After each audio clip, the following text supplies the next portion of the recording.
నల్లని మేఘఛాయలో ఉంటాడు. కృష్ణుడు నల్లని మేఘఛాయలో ఉంటాడు. కాళికాదేవి నల్లని ఛాయలో ఉంటుంది. సనాతన ధర్మానికి రంగు వివక్ష లేదు. ఇది కొత్తగా తీసుకొచ్చిన మెకాలే రంగులు ఇవన్నీ. మీకు సూడో సెక్యులర్ వాదులకు చెప్తున్నాం, don't rub your ideology on to us. We are beyond race and creed. We are beyond.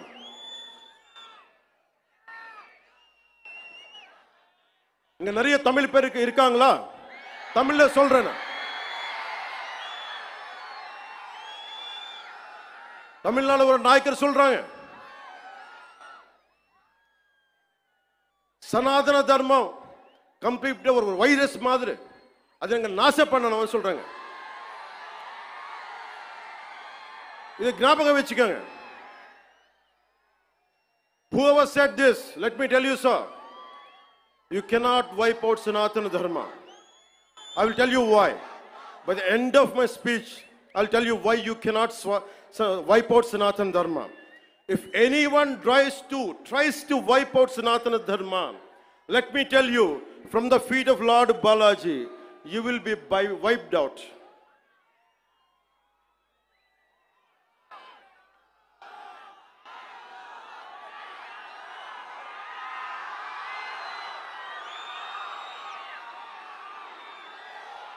తప్పులు జరుగుతూ ఉంటే మనకి పిరికితనం ఆవహించేసింది. నేను ఎప్పుడు అభివృద్ధి, యువతకు ఉద్యోగాలు కావాలి, అభివృద్ధి జరగాలి. నేను ఇన్నిసార్లు చూశాను. ఇన్ని దశాబ్దంలో నేను అందరినీ కౌలు రైతులకు సహాయం చేశాను. మతం చూడలా. ఎంతమంది ముస్లిం రైతులకు నేను సహాయం చేశాను. ఎంతమంది యేసుక్రీస్తు మతం పుచ్చుకున్న రైతాంగాన్ని నేను సహాయం చేశాను. సనాతనం పాటించేవాడు ఎప్పుడు మత వివక్ష పాటించడు. నేను కోరుకుంటున్నది ఒకటే, నేను అన్ని మతాల్ని గౌరవిస్తా, నేను ఆరాధించే సనాతన మతాన్ని దూషించకండి. అదొకటి నేను కోరుకున్నాను. ఎందుకు మనం మాట్లాడలేం? మనలో వీరత్వం చచ్చిపోయింది. మనం ఎట్లా తయారయ్యామంటే జీవం కోల్పోయాం మనం.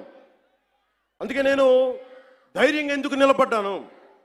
151 ఎమ్మెల్యేలుండి 23 మంది ఎంపీలుంటే అంతమంది కలిసి నన్ను ఒక్కడినే తెలంగాణ బార్డర్లో ఆపేస్తే ఎందుకు వచ్చాం బయటికి?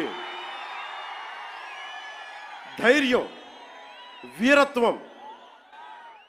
తప్పు జరుగుతున్నప్పుడు ఎప్పుడు ఎలుగెత్తి చెప్పాలి. మీకు అన్యాయం జరుగుద్ది, అందుకనే వచ్చాం ఈ రోజున. మీరు నిలబడ్డారు. ధైర్యం లేని చోట, వీరత్వం లేని చోట మొత్తం పోద్ది. ధైర్యే సాహస లక్ష్మి అంట. ధైర్యం ఉన్న చోట ఐశ్వర్యం ఉంటుంది, ధైర్యం లేని చోట అన్నీ పోతాయి. అందుకే నాకు ఇష్టమైన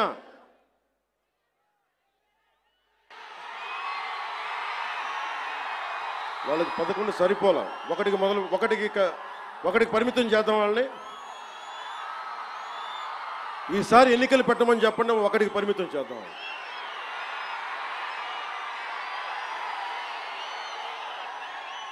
నాకు ఇష్టమైన కవి శేషేంద్రతో పాటు నాకు ఇష్టమైన హిందీ కవి, హిందీ రాష్ట్ర కవి శ్రీ రామ్ధారి సింగ్ దినకర్. ఆయన రాసిన పరశురాంకి ప్రతీక్ష చాలాసార్లు చదువుకొని గుండెలో ధైర్యం నింపుకునేవాడిని. చైనాకి మన దేశానికి యుద్ధం వచ్చినప్పుడు మీరు సైనికుల్ని బలి చేశారు, సరిగ్గా చేయలేదన్న వేదనతోటి పరశురాంకి ప్రతీక్ష రాశారు. దాంట్లో కొన్ని పంక్తులు మీకు చదివి వినిపిస్తాను. वीरता जहां पर नहीं पुण्य का क्षय है, वीरता जहां पर नहीं स्वार्थ की जय है. ధైర్యం లేని చోట మంచి విలువలు క్షీణిస్తాయి, నశిస్తాయి. ధైర్యం లేని చోట వైసీపీ లాంటి స్వార్థపూరిత శక్తులు సనాతన ధర్మాన్ని మట్టిలో కరిపిస్తామని చెప్పే శక్తులు విజయ దుందుబిని మోగిస్తాయి. భిన్నత్వంలో ఏకత్వం అంటే సనాతన హిందూ ధర్మాన్ని ఒంటరి చేసి చంపడం కాదు కదా. భిన్నత్వంలో ఏకత్వం అంటే అన్ని కలుపుకొని వెళ్ళటం. విజయనగర సామ్రాజ్యం రాజులు ఆ రోజున అరబ్ దేశాల నుంచి వచ్చిన అశ్వక వర్తకులకి మాకు ప్రార్థన చేసుకోవడానికి నమాజ్కి మస్జిద్ లేదంటే మస్జిద్ కట్టించింది. సనాతన ధర్మం దాని గొప్పతనం. పోర్చుగీస్ వ్యాపారస్తులకి మా క్రిస్టియానిటీకి చర్చిలు లేవంటే చర్చిలు కట్టించారు. ఆ రోజు ఎవరు ఎదుర్కోలా. అలాంటి సనాతన ధర్మాన్ని మట్టిలో కలిపేస్తాం, మస్ చేస్తామంటే అలాంటి వాళ్ళందరూ కూడా చెప్తున్నాం, మేము చేతులు కట్టుకొని కూర్చోలా. గుర్తుపెట్టుకో.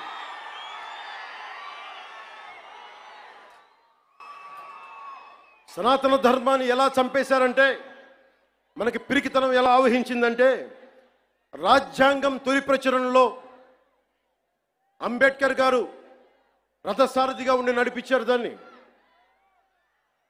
శ్రీ రాజ్ గోపాల్చారి, పండిట్ జవహర్లాల్ నెహ్రూ, అల్లాడి కృష్ణస్వామి అయ్యర్, మొదటి దళిత మహిళా నాయకురాలు శ్రీమతి అమ్ము వేలాయుధన్, ఇలాంటి వాళ్ళు 300 పైచీలకు కూర్చొని అలాంటి రాజ్యాంగం తొలి ప్రచురణలో అందులో చిత్రపటాలు ఉంటాయి.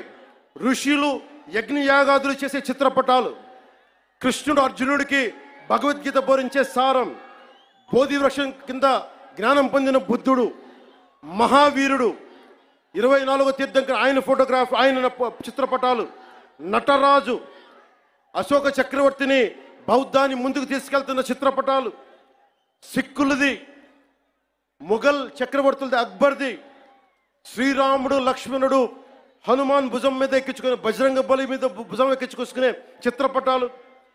ఇదంతా భిన్నత్వంలో ఏకత్వం చూపించడానికి చేసిన ప్రయత్నం. ఇప్పుడది లేదు. మొన్న మధ్యన తిరిగి గౌరవ ప్రధానమంత్రి శ్రీ నరేంద్ర మోదీ గారు తిరిగి దాన్ని బయటికి తీసుకొచ్చారు. ఆ రోజు నుంచి, దేశ విభజన దగ్గర నుంచి ఆ రోజు నుంచి ఈ రోజు దాకా తప్పుల మీద తప్పులు చేసుకుంటూ వెళ్తూ ఉంటే, అందరం భారతదేశం సమాజంలో ఉన్న సగటు వ్యక్తి మౌనాన్ని ఆశ్రయించారు. వాళ్ళు రాజకీయ నాయకులు కావచ్చు, ఉన్నత స్థానాల్లో ఉన్నవారు కావచ్చు, పెద్ద పెద్ద ప్రసార మాధ్యమాల్లో ఉన్నవారు కావచ్చు, ఎవరైనా కావచ్చు. కానీ అందరికీ డబ్బున్న వాళ్ళు కావచ్చు, పేరున్న వాళ్ళు కావచ్చు, పేరు ప్రఖ్యాతులు ఉన్న వాళ్ళు కావచ్చు, అందరూ తప్పులు జరుగుతుంటే మాట్లాడరు. మిగతా మతాల మీద దాడి జరిగితే అందరూ మాట్లాడతారు. నటులు మాట్లాడతారు, చిత్ర పరిశ్రమ మాట్లాడుతుంది, వ్యాపారస్తులు అందరూ మాట్లాడతారు. ఇది తప్పండి, ఇలా జరగకూడదని. అదే సనాతన ధర్మం మీద జరిగితే ఒక్కళ్ళు నోరు మెదపరు. If there is an attack on Sanatana Dharma, this so-called big wigs of in every way, every area, and every domain, they want to be politically right. Let me tell you, I hate to be politically right. I prefer speaking truth. In words of